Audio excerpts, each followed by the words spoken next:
Good morning. Morning. Good morning. Let me start by saying Democrats are more steadfast than ever in our demands to reform ICE and remove Kristi Noem.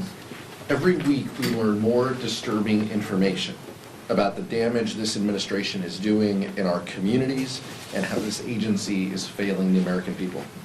It's not just Democrats calling for meaningful changes. Recent Quinnipiac and Marist polls both showed nearly 2/3 of Americans disapprove of ICE's enforcement of immigration law.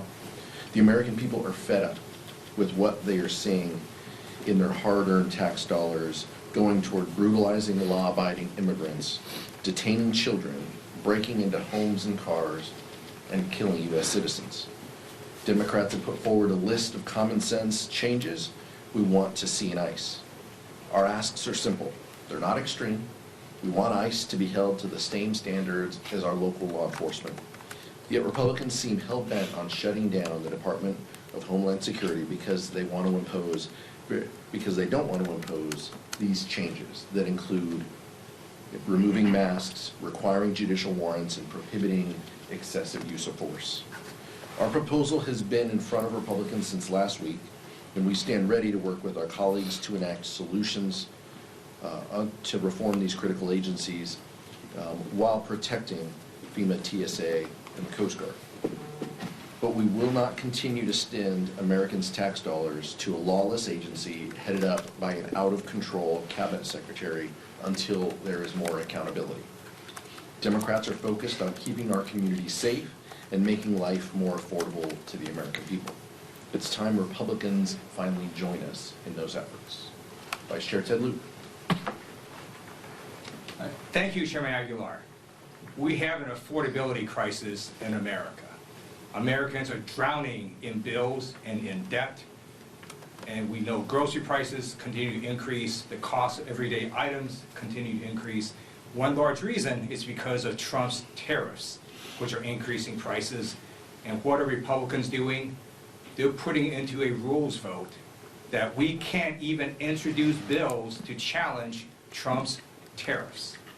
They're trying to silence members of Congress from even introducing bills to try to stop Trump's harmful tariffs. Any Republican that votes for this rule owns the consequences of these harmful tariffs, which are increasing costs. Now I'd like to talk about why Howard Lutnick must resign. Howard Lutnick knew Jeffrey Epstein was evil. I'm just going to read you some of what Howard Lutnick said in his own words. He called Jeffrey Epstein the greatest blackmailer ever. He said that when he and his wife visited Epstein's house, Epstein showed him a space to, quote, get a massage. Lutnick said they get a massage, that's what his MO was, get a massage, and I assume that was on video. This guy was the greatest blackmailer ever, blackmailed people, that's how he had money. And then he gets weirdly close to me, and Epstein says, and the right kind of massage. This then caused Lutnick to say to the American people in an interview, quote, we'll never be in the room with that disgusting person ever again. Well, guess what? The Epstein files new release shows that not only did Howard Lutnick lie to American people, he went into business with Jeffrey Epstein. He visited Epstein Island. And Howard Lutnick did this knowing how evil Epstein was. Lutnick also lied to American people.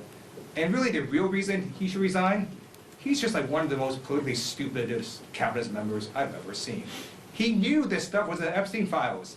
And yet he goes and gives an interview where he makes up these lies knowing it's going to come back and hurt him. So he just got to resign for all those reasons. Questions? Okay. Thank you. Are you guys expecting full attendance this afternoon for the tariff rule vote? It looks like it's going to be pretty tight. That's a question for Whip Clark, but I'll tell you Democrats are energized to vote against this rule.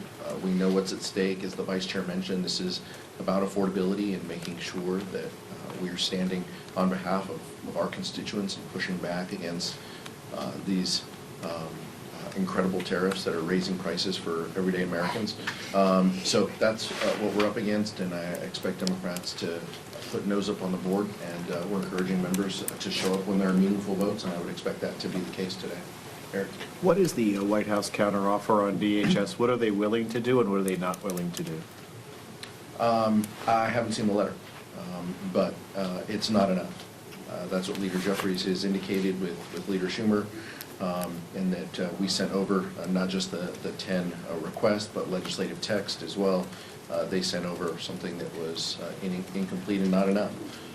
So that's where we are today, and I'll let the leader's office talk about the specifics. ICE and Border Patrol agents are not real police officers. And that's because real police officers are trained to de-escalate, not to escalate. Real police officers wear body cameras and not masks. And real police officers use judicial warrants and don't engage in racial profiling. We're just asking for ICE and Border Patrol to comply with the standards that real police officers comply with. Thanks, sir. The House Doge Subcommittee is having its first hearing in a while tomorrow after Margaret Taylor Greene resigned. Now Tim Burch is the chair of that subcommittee. It's focusing on getting rid of duplicative federal programs. What is your assessment of the legacy of that subcommittee up to this point and the legacy of Doge overall? I think the American people will be the judge of that. They've already spoken out. Many of them at the ballot box recently. Also, I think significantly, the constituents in Virginia have spoken out about the impacts of Doge. And so I think Republicans know this. I think it's incredibly unfortunate that we are losing good federal workers who want to provide basic services to people across this country.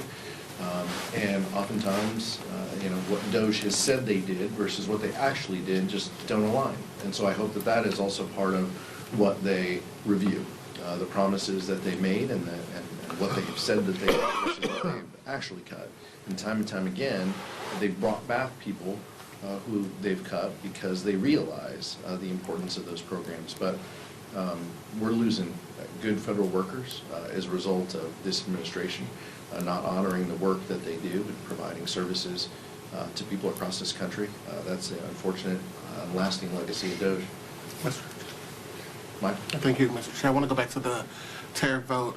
You all have been critical of Republicans who speak publicly about opposing a policy but then get on the floor and vote for that policy. Obviously, there's going to be some whipping in real time from the Republican side. Some of your colleagues, including Kevin Kiley, have said that they're going to vote against the rule, but again, they're going to be worked on the floor. What's your message to Republican colleagues who say that they oppose the rule but will be under pressure this afternoon to vote with the president who opposes you all being able to put disapproval resolutions on the floor and roll back those tariffs? Yeah, I agree completely with what the vice chair said. If you vote for the rule, you own these tariffs.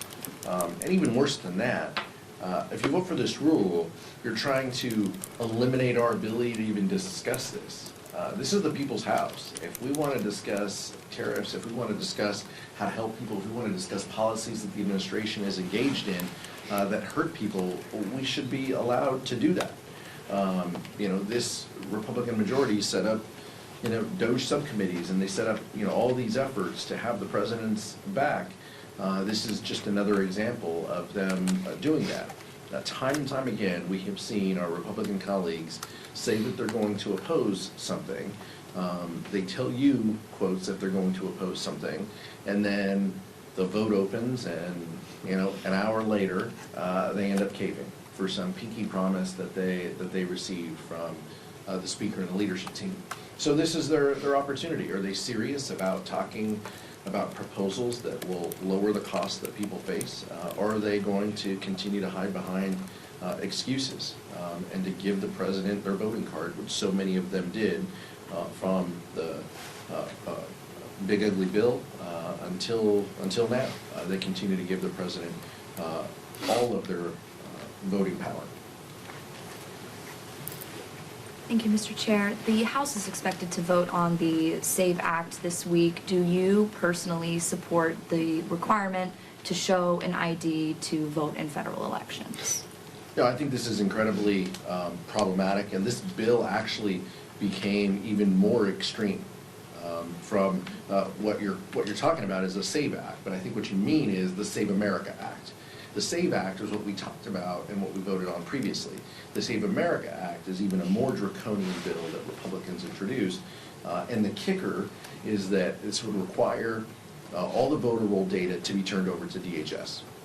The American people are sick and tired of Kristi Noem and the Department of Homeland Security walking around with blank checks doing anything they want. The last thing they want is their voter information going over to DHS. So we'll be voting against the bill. This is not a bill that is serious in nature. This also requires, for those of us states, California, Washington, and others who have permanent vote by mail, this would require even more onerous steps. I think Catherine Clark and Teresa Ledger-Fernandez are also going to discuss some of the steps specific to women and how this will disenfranchise millions of women across this country as they try to exercise their franchise to vote.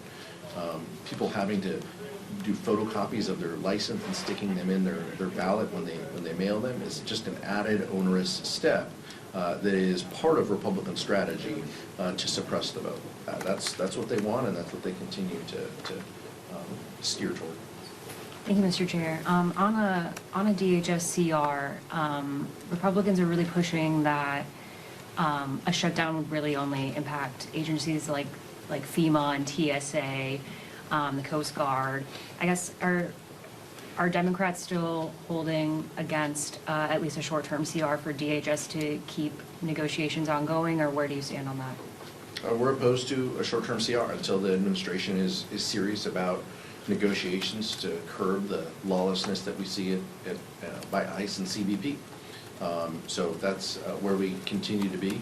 We're willing to engage in strategies that protect other aspects of Homeland Security, Coast Guard, TSA, and FEMA, if our colleagues are willing to engage. But otherwise, this is a strategy that they own. They get to decide whether they want to shut down Homeland Security. They get to decide whether they want to close these, shutter some of these agencies and the work that they're doing. That's their decision. That's not on us. Last one. Mr. Chairman, in regards to the GOP counterproposal, I know you said you didn't see the letter specifically, but do you have any indication that Republicans are open to some of the body camera demands that you guys have made? Public reporting that we read mentioned body cameras, right? Kristi Noem said body cameras in Minnesota, is the vice chair mentioned. Why are we just saying Minnesota? Why can't they actually say body cameras for every individual? That doesn't make any sense. And the body cameras, by the way, are meaningless if they are funded but not operational. They're meaningless if they're funded but people aren't trained to turn them on. Or if officers turn them off as they walk into engaging with constituents and citizens. So that's the problem. This is a shallow, hollow proposal, and if it's serious, that's great. Then we will work with them on language to implement it. But I didn't see any language from Kristi Noem other than they're open to body cameras in Minnesota. If they're willing to engage, they can send language over, and we're happy to review it. And that would be one of the 10 items. In that sense, they would be making progress, and then we can work on the other 9 items. Thank you. I just want to add to that, again, we're just asking for ICE and Border Patrol to comply with the standards that real police officers comply with. And then back to your previous question, DHS, the Republicans could simply fund FEMA and Coast Guard and all the other agencies and go forward with that, and Democrats would in fact vote for that. It's just the Border Patrol, ICE funding. And so if Republicans choose to shut down, it's their choice to do it this way. And then let me say right after this, I'm going to go to the Department of Justice and look at the unredacted Epstein files. Other members of Congress have done that. There's going to be a hearing tomorrow with Attorney General Pam Bondi. If any person mentioned in the Epstein files, whose name is currently redacted, would like to get out in front of this and disclose stuff, they may want to do that before the storm hits. Thank you.